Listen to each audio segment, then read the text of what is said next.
one. So I'm very thankful because of one of my relatives is coming here and help me transfer. It's one of my oldest Garanates, and it's very old already. Then since we don't have place, so we just put it here temporary.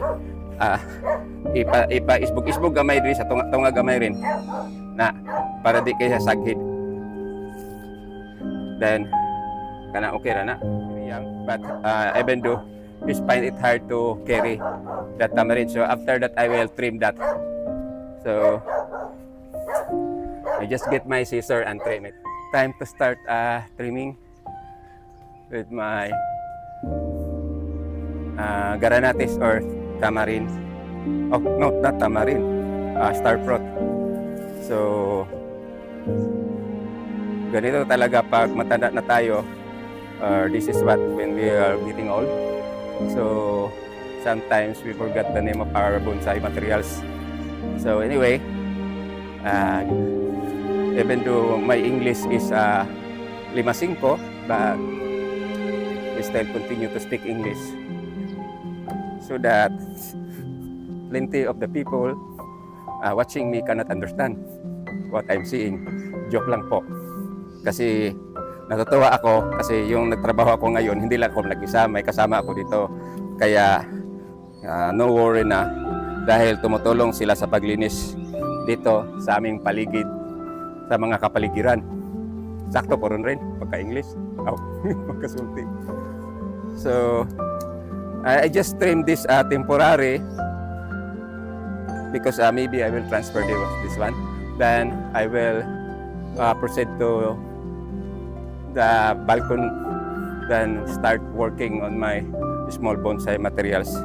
The important here is I already transfer my star fruit here with the help of Irene and his younger son. So I will proceed now to my small bonsai materials. So have you seen that bonsai materials over there? I just picked one of that bonsai materials to be work for today.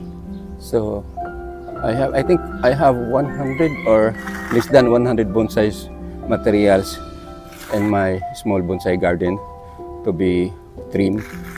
So I just work this one by one. So we will proceed now to my working table. So this is now the bonsai materials that I chose. I just chose the small one and it is easy to work on. So I can share to you some of my bonsai materials here in my home. So once again, I would like to thank our relatives who came early this morning to help me in cleaning my bonsai garden.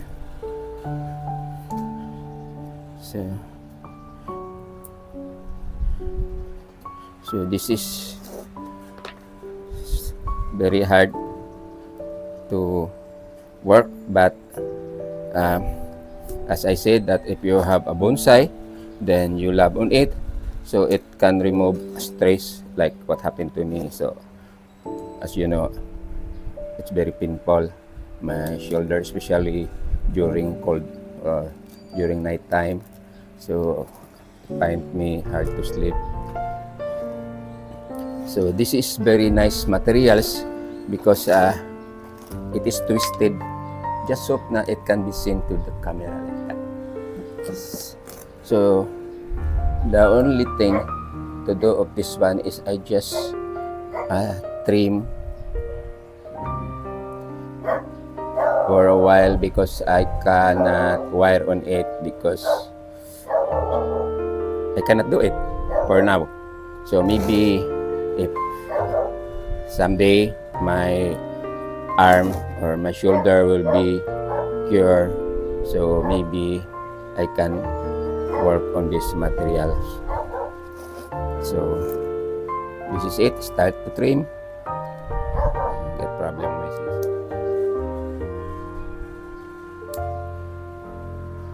So it's very hard to use my left hand to trim because usually I use my right.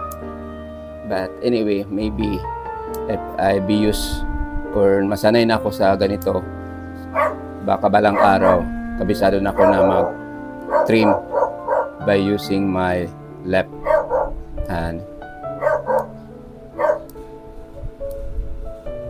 Dahan-dahan lang. Kasi pag magkamali tayo sa paggupit nito, well, again, it's happened. It will be back to zero. So, I'm almost done trimming. So,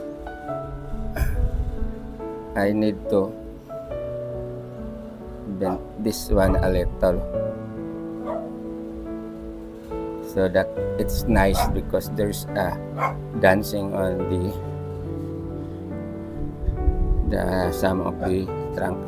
So I've already done trimming my small bonsai materials here with this is my plant. As you can see, like that, it's very nice on the front area, but still then we need to grow a little going in this area here because most of the branches is going on the back side that you can see when I put like that. It's not even, so we need to adjust this little going that way.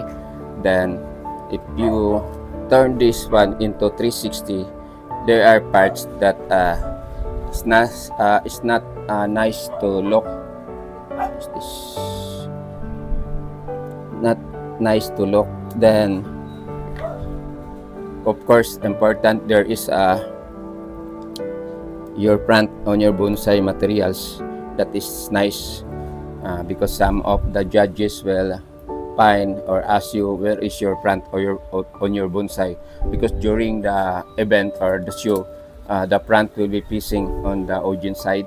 So this is my plant. So just so it look nice. So for this morning, it is only the one that I can share to you. So again, I'm very sorry about my English. I am not good in English because I am a Bisaya. So once again, just sharing my small bonsai in here. Again, thank you very much for watching my video. God bless you all. Have a nice morning ahead of you. Bye-bye.